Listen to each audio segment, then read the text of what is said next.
खबरों का आगाज करते हैं, जिसमें सबसे पहली खबर आपको बता देते हैं जो कि आ रही है उपचुनाव को लेकर। उपचुनाव वाले जिलों को अब एक बड़ा तोहफा देने से जुड़ी हुई ये खबर है। लखनऊ से उपचुनाव वाले जिलों में मिलेगी 24 घंटे बिजली। बुलंदशहर, फिरोजाबाद, अमरोहा, रामपुर को मिलने वाली है बिजली। उन्नाव, कानपुर, देवरिया, जौनपुर को भी मिलेगी बिजली। 8 जिलों की एक एक विधानसभा सीट पर होना है उपचुनाव। उपचुनाव वाले जिलों में नहीं होगी बिजली की कटौती। तो ये बड़ी खबर आपको दे रहे हैं कि बिजली की कटौती नहीं होगी। कहां? जहां पर 8 जिलों में एक एक विधानसभा की सीट पर उपचुनाव होना है। तो उपचुनाव वाले जिलों को यह बड़ा फायदा पहुंचेगा, यह बड़ा तोहफा। उपचुनाव वाले जिलों में 24 घंटे बिजली रहेगी। अजीत मेरे सहयोगी इस खबर पर ज्यादा जानकारी के साथ मौजूद। अजीत, ये तोहफा उन जिलों को जहां पर उपचुनाव होना है, क्या सिर्फ बिजली ही मिलेगी 24 घंटे के लिए या फिर और भी कोई इसके साथ फायदा मिल सकता है?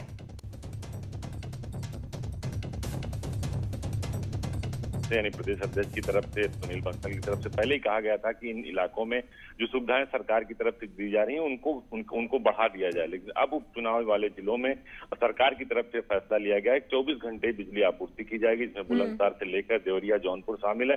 और 8 जिले में एक एक विधानसभा सीटों का चुनाव। धीरे धीरे करके जो योजनाएं हैं या जो सरकार की तरफ से जो सुविधाएं दी जा रही है उसको बढ़ाने की बात कही जा रही है, क्योंकि बीजेपी भी चाहती है कि उपचुनाव का रिजल्ट आए, क्योंकि 1 साल बाद 2022 में उत्तर प्रदेश में विधानसभा के चुनाव होने हैं। तो उपचुनाव का परिणाम भी बीजेपी के पक्ष में आए, जो एक मैसेज क्रिएट करेगा। तो उसकी कोशिश सरकार और संगठन दोनों की तरफ से की जा रही है कि इसमें कोई चूक ना हो। लिहाजा सरकार, संगठन और संघ इसके बीच कई बार बैठकें इसी चीज को लेकर हो चुकी है कि हमारा जो मैसेज है, हमारी सीटों में इजाफा लगातार होता रहे, चाहे उपचुनाव हो चाहे मेन चुनाव हो, जिससे पूरे देश में एक माहौल बन सके बीजेपी के पक्ष में। तो वही कोशिश अब उत्तर प्रदेश के सीएम की तरफ से है। और अभी 8 जिलों में जहां उपचुनाव होने हैं वहां की 8 सीटों पर 24 घंटे उस विधानसभा में बिजली आपूर्ति देने का फैसला किया गया है। अजीत सिंह, शुक्रिया आपका जानकारी के लिए। बढ़ते हैं आगे प्रयागराज से खबर, जहां पर समाजवादी पार्टी के नेता अब आम लोगों को लाठी बांट रहे हैं। जी हां, आप बिल्कुल सही सुन रहे हैं, समाजवाद अब लाठीवाद में तब्दील होता जा रहा है। मामला धूमनगंज इलाके का है, जहां पर समाजवादी पार्टी के नेता जोंटी यादव लोगों को लाठियां बांट रहे हैं। इसके पीछे तर्क दिया जा रहा है कि सरकार के अत्याचार का जवाब लाठी से दिया जाएगा। तो प्रयागराज से खबर आ रही है, जहां पर आपको ये बता रहे हैं हम कि समाजवादी पार्टी के नेता जो हैं वो अब आम जन को लाठियां बांट रहे हैं। समाजवाद अब लाठीवाद में तब्दील हो चुका है। इन तस्वीरों से यह समझा जा सकता है कि लाठी बांटी जा रही है आम लोगों को। ये कहते हुए ये लाठियां बांटी जा रही हैं कि सरकार का अत्याचार बढ़ रहा है, उसका जवाब लाठी से दिया जाएगा। अब तो समाजवादी पार्टी कि ये नेता जो खुले में लाठियां बांट रहे हैं आम लोगों को। सबसे ज्यादा अगर कोई आत्महत्या कर रहा है देश और प्रदेश में तो किसान कर रहा है, गरीब कर रहा है, नौजवान बेरोजगार होता चला जा रहा है। लेकिन इस सरकार को थोड़ा सा उसके कान में जू भी नहीं हो रहा है। इस तरीके से अत्याचार हो रहा है। इस अत्याचार के खिलाफ गरीब, नौजवान, किसान और युवा एक साथ है। ज्योतिराव ज्यादा जानकारी के साथ प्रयागराज से मौजूद हैं। ज्योतिराव, मतलब इन तस्वीरों को समझे तो क्या माने कि समाजवादी पार्टी जो है वो लाठीवादी होने जा रही है? क्या खुले में लोगों को लाठियां बांट रही है, सरकार के खिलाफ बगावत करने के लिए कह रही है? जी, ये देखिए, अभी कुछ दिन पहले उप मुख्यमंत्री केशव प्रसाद मौर्य ने कहा था कि सपा और बसपा और ये जो भी विपक्षी पार्टियां हैं इनके पास कोई मुद्दा नहीं बचा हुआ और ये मुद्दा विहीन हो गए हैं। अब लोगों को बरगलाने के लिए, सरकार से ध्यान हटाने के लिए इस तरीके के कार्यक्रम का आयोजन कर रहे हैं और लोगों को भड़काने का एक तरीके से काम कर रहे हैं कि अब सरकार आपकी सुरक्षा नहीं कर सकती है, सरकार पर आप भरोसा मत करिए, आप अपना लाठी खुद तैयार कीजिए और आपके पास नहीं है तो हम आपको देते हैं और आप सरकार पर हमला बोलिए। तो लोगों को 2022 का जो चुनाव आने वाला है उसके मद्देनजर भड़काने का काम किया जा रहा है और कुछ नहीं है ये। ठीक है ज्योतिराव, बहुत शुक्रिया आपका जानकारी के लिए। बढ़ते हैं आगे अगली खबर कानपुर से, जहां पर डीएम पर भड़के हैं डॉक्टर। डीएम के खिलाफ लामबंद हुए हैं डॉक्टर और डीएम ने देर रात किया था कोविड सेंटर का निरीक्षण में ज्यादातर डॉक्टर ड्यूटी से नदारद दिखाई दिए। अब यहाँ पर डॉक्टरों ने डीएम पर लगाया आरोप, कोविड प्रोटोकॉल उल्लंघन का ये आरोप लगाया गया है। बिना पीपीई किट पहने रेड जोन में आने का आरोप लगाया गया है। कानपुर से खबर, डीएम पर डॉक्टर्स भड़के हैं। डीएम के खिलाफ यहां पर लामबंद हो चुके हैं डॉक्टर, और उसी की तस्वीरें आप देख रहे हैं कानपुर से सीधा आपके टेलीविजन स्क्रीन पर। डीएम ने देर रात यहां पर कोविड सेंटर का निरीक्षण किया था। मेरे सहयोगी अमित गंजू जानकारी के साथ मौजूद है। अमित गंजू, डॉक्टर्स क्या कह रहे हैं, बताइए जरा। कंचन जी, मैं आपको बताना चाहूंगा कि कानपुर में कोरोना से रोज मौतें हो रही हैं। कोई ऐसा दिन नहीं जा रहा जहां 5, 7, 9, 11 मौतें ना हो। इन मौतों को रोकने के लिए प्रशासनिक अधिकारी ने कानपुर में कुछ दिन पूर्व यहाँ एक नए जिलाधिकारी को भेजा जिनका नाम आलोक तिवारी है। उन्होंने छापेमारी की, ताबड़तोड़ कार्रवाई की, जिसके बाद से कहीं प्राइवेट नर्सिंग होम्स वालों में ताले लगाए गए। तो और इस 10 दिन के अंदर तीसरा ये छापा था जिलाधिकारी का। देर रात लगभग 12 बजे के आसपास जिलाधिकारी सीडीओ और बिना किसी को सूचना दिए हुए सीधे लेवल 2 के हॉस्पिटल की तरफ पहुंचते हैं और वहां देखते हैं कि कंट्रोल रूम में ताला है और इसके अलावा जिन 9 डॉक्टर्स की ड्यूटी थी उसमें 6 डॉक्टर नदारद थे। जब रजिस्टर मांगा गया तो डॉक्टर्स आनाकानी करने लगे और जिलाधिकारी से क्योंकि विरोध नहीं कर सके, लेकिन एक एक करके वो 3 डॉक्टर्स भी वहां से निकल गए। जिलाधिकारी ने अपनी पूरी रिपोर्ट तैयार की और शासन को भेजने की बात कह रहे हैं। इसके बाद से जूनियर डॉक्टर और रेजिडेंट डॉक्टर लामबंद हो गए और आज सुबह लगभग 3 घंटे से लगातार वो अपने बाकी फ्रेंड्स को, बाकी कोलीग्स को इकट्ठा करके प्रिंसिपल कार्यालय में है और प्रिंसिपल को लेटर देना चाह रहे हैं। उनका कहना है कि उन्होंने नॉर्म्स का पालन नहीं किया, उन्होंने पीपी किट नहीं पहनी, उन्होंने कैप नहीं पहनी, उन्होंने प्रीमन नहीं पहना, उनके हाथ में ग्लव्स नहीं थे, ऐसी तमाम उन्होंने चीजें, उन्होंने कहा कि प्रोटोकॉल का पालन नहीं हुआ। ठीक है अमित गंजू, शुक्रिया आपका विस्तार से खबर हमारे दर्शकों को समझाने के लिए। अगली जो खबर आ रही है वो भी अपने दर्शकों को बता दें। कानपुर से ही खबर है जहां पर चोरी के आरोपी की पिटाई कर दी गई है। कानपुर में मोबाइल चोरी का आरोपी भीड़ के हत्थे चढ़ जाता है। लोगों ने उसको जमकर कूटा, अच्छे से पीटा और फिर पुलिस के हवाले कर दिया। आपको तस्वीरें दिखाते हैं जहां पर जोरदार पिटाई की गई है इस मोबाइल चोर की। मोबाइल चोरी का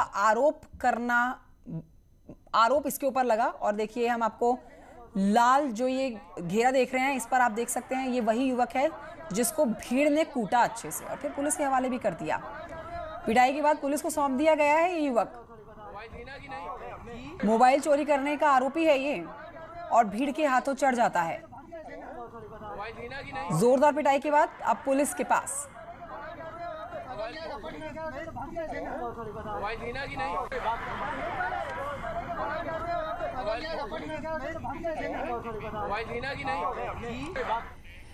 आइए आपको ले चलते हैं मुरादाबाद जहां पर सीसीटीवी में कैद हो गई है चोरी की घटना। पीतल के कारोबारी के घर में सेंधमारी करके लाखों की नकदी और ज्वेलरी चोरी हो चुकी है। थाना कटघर के रामपुर की ये घटना है। सीसीटीवी में कैद हुई है पूरी वारदात चोरी की। सीसीटीवी के आधार पर अब चोरों की तलाश में पुलिस जुटी हुई है। बेखौफ बदमाश, सीसीटीवी का भी कोई खौफ नहीं। तस्वीरें सीसीटीवी में आ जाएंगी। बिना किसी डर के चोरी कर रहे हैं और भारी भरकम सामान लेके फरार हो चुके हैं। पुलिस के हाथ अभी खाली। पुलिस लगातार इनकी छानबीन की कोशिश कर रही है।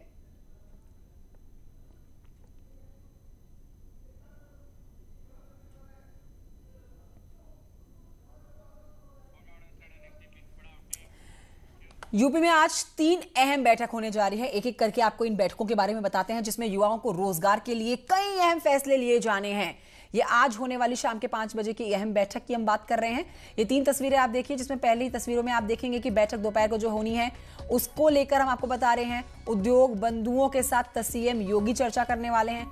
दूसरी तरफ शाम के 5 बजे भी एक बहुत अहम बैठक होने वाली है जहां पर निवेशकों और औद्योगिक संस्थाओं के प्रतिनिधियों से उनकी समस्याएं सुनेंगे योगी आदित्यनाथ दोपहर के 12 बजे। लेकिन जो शाम के 5 बजे मीटिंग होने वाली है उसमें सभी विभागों के प्रमुख सचिवों के साथ सीएम योगी की अहम बैठक है और इस बैठक में आयोगों और भर्ती बोर्डों के प्रमुख शामिल होने वाले हैं जिसमें बड़ी संख्या में सरकारी नौकरी देने पर एक रणनीति बनाई जाएगी जिसको विस्तार से सुनेंगे और समझेंगे मुख्यमंत्री योगी आदित्यनाथ। और एक और अहम बैठक शाम के 6 बजे होने वाली है।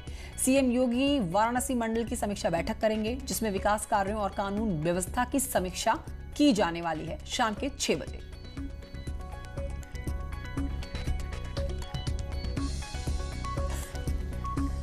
तो आज होने वाली है 3 अहम बैठक मुख्यमंत्री योगी आदित्यनाथ की जिसमें जो पहली बैठक है 12 बजे की उसके लिए बहुत ही कम समय रह गया है।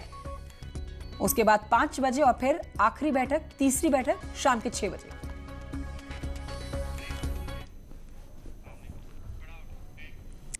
और बात करते एक अच्छी खबर की। ताज नगरी एक बार फिर से पर्यटकों से गुलजार हो गई है। 188 दिन बाद ताजमहल और किला खुल गया है। ताजमहल के दीदार के लिए एक दिन पहले ही 2000 से ज्यादा लोगों ने ऑनलाइन टिकट बुक कराए थे। आगरा फोर्ट पर सुबह से ही पर्यटकों का आना शुरू हो चुका है। पर्यटकों से बात की हमारे संवाददाता हिमांशु त्रिपाठी ने।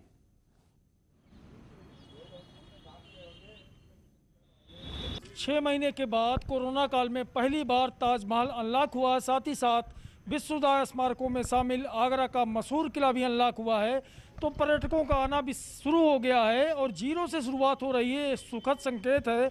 आप देखिए आगरा किला की भव्यता निहारने के लिए कितने लोग यहाँ आए हैं इस तरह से, और हम बात करने की कोशिश भी करेंगे जो लोग यहाँ आएंगे। आप बताइएगा कि आप आए यहाँ, कैसा लगा आपको? आज 21 सितंबर को आगरा में प्रशासन द्वारा स्मारक ताजमहल और आगरा फोर्ट को खोल दिया गया है। देश विदेश के सभी पर्यटकों से आज लोगों को सबको अवेयर करने के लिए हम लोगों ने यहाँ पे हेरिटेज वॉक एक अरेंज करी थी, जिसमें हमारे 50 लोगों ने यहाँ पे हिस्सा लिया है।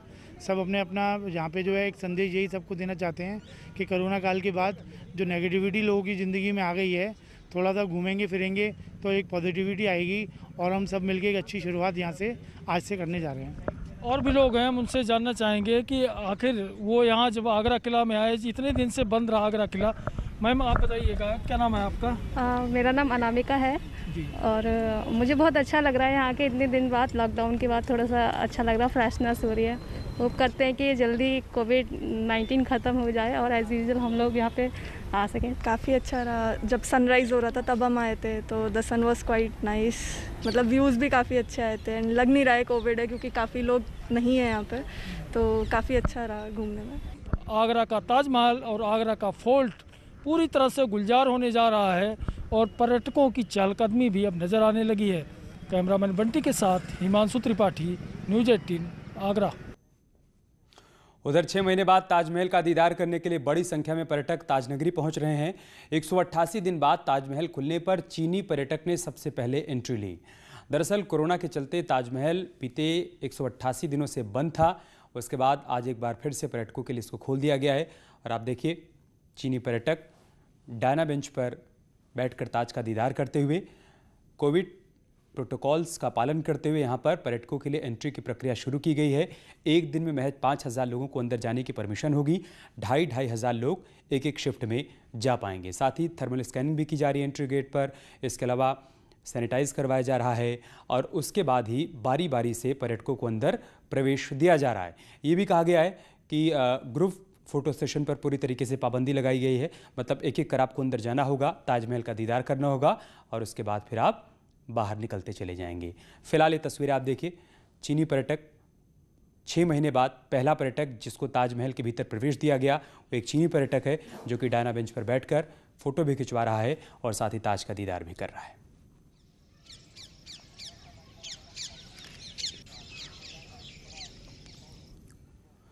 आगे बढ़ते हैं। राज्यसभा के 8 सांसद निलंबित कर दिए गए हैं। आम आदमी पार्टी सांसद संजय सिंह निलंबित कर दिए गए हैं। तृणमूल कांग्रेस के सांसद डेरेक ओ ब्रायन भी सस्पेंड हुए हैं। राज्यसभा में हंगामा करने पर कार्रवाई की गई है। 1 हफ्ते के लिए इनको निलंबित कर दिया गया है। रविवार को राज्यसभा में हंगामा किया था इन्होंने। वेल में पहुंचकर नारेबाजी की थी, कागज फाड़ दिए थे, साथ ही माइक को तोड़ने की कोशिश भी की थी, जिसके बाद आज इन सभी 8 राज्यसभा सांसदों को फिलहाल इस सत्र के लिए निलंबित कर दिया गया है। बड़ी खबर हम आपको बता रहे हैं। निलंबन प्रस्ताव आज लाया गया था और उस पर सर्वसम्मति से मुहर लगी, जिसके बाद इन 8 सांसदों को निलंबित कर दिया गया। आम आदमी पार्टी के सांसद संजय सिंह ने जोरदार हंगामा किया था। तस्वीरों में आप देख भी सकते हैं, मार्शल के जरिए उनको कल सदन से बाहर निकलवाया गया था और उसके बाद से ही कार्रवाई की तलवार उनके ऊपर लटक रही थी। आज सर्वसम्मति से उस प्रस्ताव पर मुहर लगी, निलंबन के प्रस्ताव पर, जिसके बाद सभी 8 राज्यसभा सांसदों को इस पूरे सत्र के लिए सस्पेंड कर दिया गया है।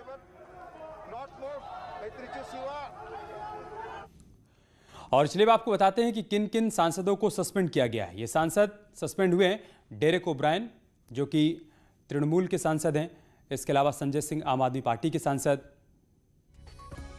साथ ही साथ रिपुन बोरा कांग्रेस पार्टी के राज्यसभा सांसद, इनको भी निलंबित किया गया है। राजीव सातव हैं कांग्रेस पार्टी के सांसद, वो भी निलंबित हुए हैं हंगामा करने और अभद्रता करने के आरोप में। के रागेश CPI-M के सांसद हैं।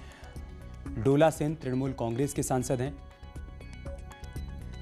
डेरेक ओब्रायन तृणमूल के सांसद हैं और एलमाराम करीम CPI-M के सांसद हैं। सैयद नासिर हुसैन कांग्रेस पार्टी के सांसद।